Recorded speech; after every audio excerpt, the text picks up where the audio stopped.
thumbnail.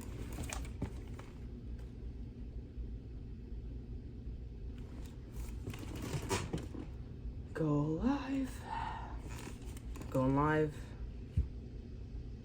And I'm live. Okay, so hello everyone, welcome back to another video. So welcome back. Yesterday I said I was gonna be reading 4 chapters, but just like the last time I finished a book of the Bible, and there was 1 chapter extra, I just read 5 chapters instead of 4. And so yeah, I finished all Judges yesterday, and so today I'll be starting Ruth and I'll be finishing Ruth because Ruth is 4 chapters and I read 4 chapters a day. So yeah, it's day 58 or 59, something like that, and I'll be reading Ruth. So let's get started. Ruth, chapter 1. Naomi's family in Moab. During the time of the Judges, there was a famine in the land. A man left Bethlehem in Judah with his wife and 2 sons to stay in the territory of Moab for a while. The man's name was Elimelech, and his wife's name was Naomi. And the name of his 2 sons were Mahlon and Chilion. They were Ethrites from Bethlehem in Judah. They entered the fields of Moab and settled there. Naomi's husband Elimelech died, and she was left with her 2 sons. Her sons took Moabite women as their wives. One is named Orpah and the second was named Ruth. After they lived in Moab about 10 years, both Mahlon and Chilion also died. Naomi was left without her 2 children and without her husband. Ruth's loyalty to Naomi. She and her daughter-in-law set out to return to the territory of Moab because she had heard in Moab that the Lord had paid attention to all his people's needs by providing them food. She left the place where she had been living, accompanied by her 2 daughters-in-law, and traveled along the road leading back to the land of Judah. Naomi said to them, "Each of you go back to your mother's home. May the Lord show you kindness to you as you have shown to the dead and to me. May the Lord grant each of you rest in the house of a new husband." She kissed them, and they wept loudly. They said to her, "We'll insist on returning with you to your people." But Naomi replied, "Return home, my daughters. Why do you want to go with me? Am I able to have any more sons who can become your husbands? Return home, my daughters. Go on, for I'm too old to have another husband. Even if I thought there was still hope for me, I would have a husband tonight and bear sons. Would you be willing to wait for them to grow up? Would you restrain yourselves from remarrying? No, my daughters, my life is much too bitter for you to share, because the Lord's hand is turned against me." Again they wept loudly, and Orpah kissed her mother-in-law, but Ruth clung to her. Naomi said, "Look, your sister-in-law has gone back to her people and to her gods. Go, follow your sister-in-law." But Ruth replied, "Don't plead with me to abandon you, or to return and not follow you. For wherever you go, I will go, and wherever you live, I will live. And your people will be my people, and your God will be my God. Where you die, I will die, and there I'll be buried. May the Lord punish me and do so severely, if anything but death separates you and me." And Naomi saw that Ruth was determined to go with her. She stopped talking to her. The 2 of them traveled until they came to Bethlehem. When they entered Bethlehem, the whole town was excited about their arrival. And the local woman exclaimed, "Can this be Naomi?" "Don't call me Naomi, call me Mara," she answered, "for Almighty has made me very bitter. I went away full, but the Lord brought me back empty. Why do you call me Naomi, since the Lord has opposed me, and the Almighty has afflicted me?" So Naomi came back from the territory of Moab with her daughter-in-law Ruth, the Moabites. They arrived in Bethlehem at the beginning of the barley harvest. Now Naomi had a relative on her husband's side. He was a prominent man of the noble character from Elimelech's family. His name was Boaz. Ruth and Moabites asked Naomi, "Will you let me go into the fields to gather fallen grain from behind someone with whom I find favor?" Naomi answered, "Go ahead, my daughter." So Ruth left and entered the field to gather grain behind the harvesters. She happened to be in the portion of the field belonging to Boaz from Elimelech's family.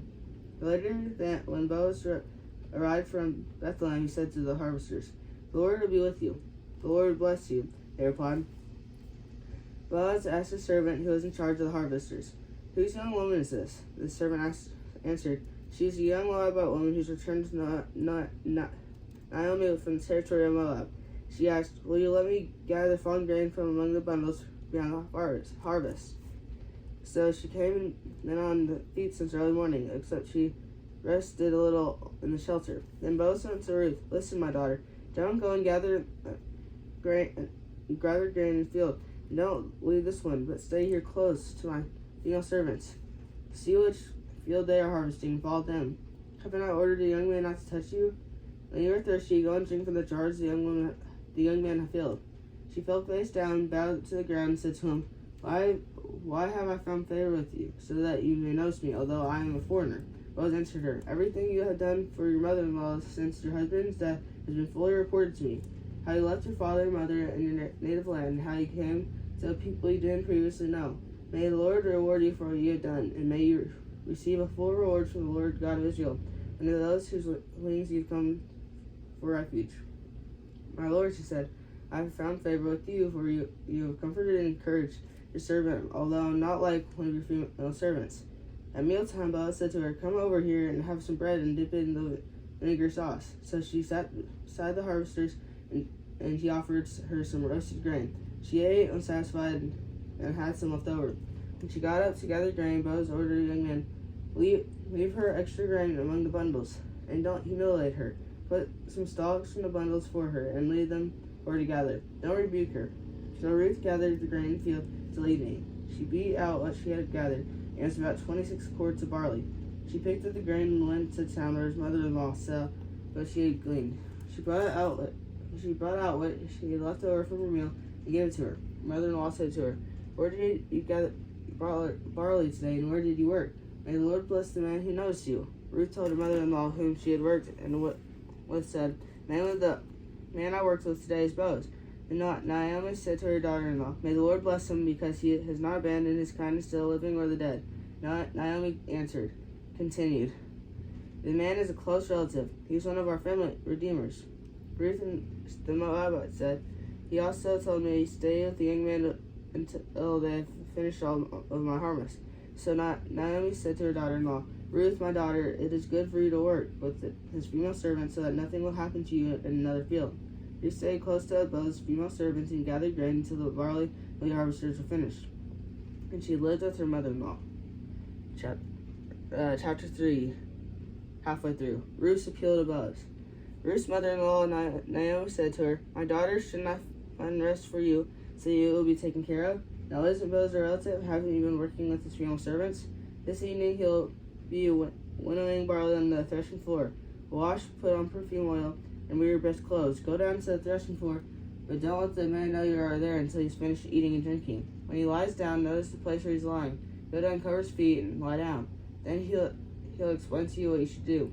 So Ruth said to her, "I'll do everything you say." She went down to the threshing floor and did everything her mother-in-law had charged her to do. After Boaz ate, drank, and was in good spirits, she went to lie down at the end of the pile of barley. She came secretly and covered his feet and lay down. At midnight, Boaz was startled, turned over, and there, lying at his feet, was a woman. He asked, "Who are you?" "I am Ruth, your servant," she replied. "Take me under your wing, for you are my family redeemer." Then he said, "May the Lord bless you, my daughter. You have shown more kindness now than before, because you have not pursued younger men, whether rich or poor. Now don't be afraid, my daughter. I'll do for you whatever you say, since all the people in my town know that you're the woman of noble character.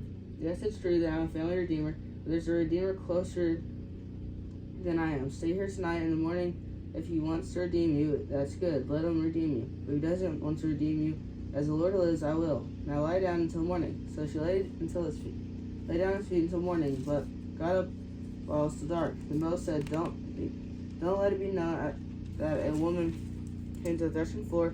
And he told Ruth, "Bring your shawl you're wearing and hold it out." When she held it out, he shoveled 6 measures of barley into her shawl, and she went into town.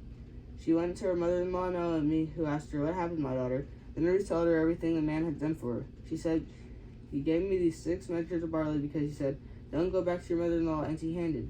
Naomi said, "My daughter, wait until you find out how things go, for you won't rest until your results this day." Chapter 4, the final chapter. Ruth and Boaz marry. Boaz went to the gate of town and sat down there. Seeing the family redeemer Boaz had spoken about came by, Boaz said, "Come over here and sit down." So he went over and sat down. And Boaz took 6 men of the town's elder and said, "Sit here." and they sat down. He said to the Redeemer, Naomi has returned from territory of Moab, is selling the portion of the field that belonged to our brother Elimelech. I thought I should inform you. Buy it back in the presence of those seated here, and in the presence of the elders of my people. If you do not redeem it, if you do not want to redeem it, do it. But if you do not want to redeem it, tell me so I'll know, because there isn't anyone other than you to redeem it, and I am next after you. I want to redeem it, he answered. Then Boaz said, On that day you buy the field from Naomi, you will acquire it. Ruth the Moabite, the wife of the deceased man, said, Perpetuate the man's name on his property. The Redeemer replied, I can't redeem it myself, or I'll ruin my own inheritance. Take my right of redemption, because I can't redeem it. In the earlier period in Israel, a man removed his sandal and gave it to the other party in order to make a matter legally binding concerning the right of the redemption or exchange of property. This is the method of legally binding a transaction in Israel. So the Redeemer removed his sandal and said to Boaz, Buy back the property yourself. Boaz said to the elders and all the people, You're witnessing today, I'm buying from Naomi everything that belonged to Elimelech, Shiliam, and Mahalalel. I have also acquired Ruth the Moabite, Mahalalem's widow, as my wife, to perpetuate the deceased man's name on his property, so that his name will not disappear among his relatives or from the gate of his hometown. Your witnesses today. All the people who were at the city gate, including the elders, said, We are witnesses. May the Lord make this woman who is entering your house like Rachel and Leah, who together built the house of Israel. May you be powerful in Ephraim, Ethria, and your name will be well known in Bethlehem. May your house become like the house of Perez, son of Tamar. Lord of Judah, because of the offspring of the Lord will give you this young woman. Boaz took Ruth, and she became his wife. He slept with her, and the Lord granted concession to her, and she gave birth to a son. One said to Naomi, Blessed be the Lord, who has not left you without a family redeemer today. May his name become well known in Israel. He will renew your life and sustain you in old age. Indeed, your daughter-in-law, who loves you and is better to you than 7 sons, has given birth to him. Naomi took the child, placed him on her lap, and became his nanny. The neighboring woman said, A son has been born to Naomi, and they named him Obed. He was the father of Jesse, the father of David. David's genealogy from Judah's son. Now these are the family records of Perez. Perez fathered Hezron, Hezron fathered Ram, Ram fathered Amminadab, Amminadab fathered Nahshon, Nahshon fathered Solomon, Solomon fathered Boaz, Boaz fathered Obed, Obed fathered Jesse, and Jesse fathered David. So that is all for today. All the reading for today, and that's all of Ruth. And so tomorrow we'll start out in 1 Samuel, and don't actually know how long 1 Samuel is, so I'm just gonna check it quick. 1 Samuel is 28 chapters, which is pretty good. It's multiple of 4. But anyways, the story of Ruth, it talks about Ruth and her mother-in-law Naomi, because Naomi got married, and then she had 2 sons, and those 2 sons got married to 2 women. And so the father, he died, and then 2 sons died. And so Naomi and her 2 daughter-in-laws were all that's left, and so she told them to go away, and at first they stayed, but then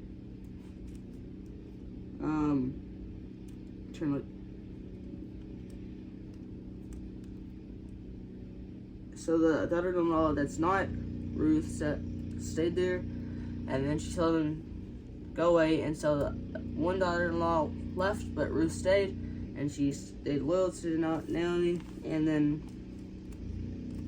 later on, they eventually go out to Bethlehem, and so Ruth's gathering grain, and she meets someone named Boaz. I've been saying as Boaz, maybe Boaz. And so they meet, and so eventually, Ruth appeals to Boaz, and so he eventually redeems him and buys the throne. And then with him, they fathered Jesse, who fathered David. And David is a pretty pretty big in the overall picture, I guess. And so, yeah, we'll get into that tomorrow in 1 Samuel. But for now, that's all for today. You had a great day so far. Last word. Have a great day. Had a good day so far. Have a great day. Remember, God loves you, and goodbye.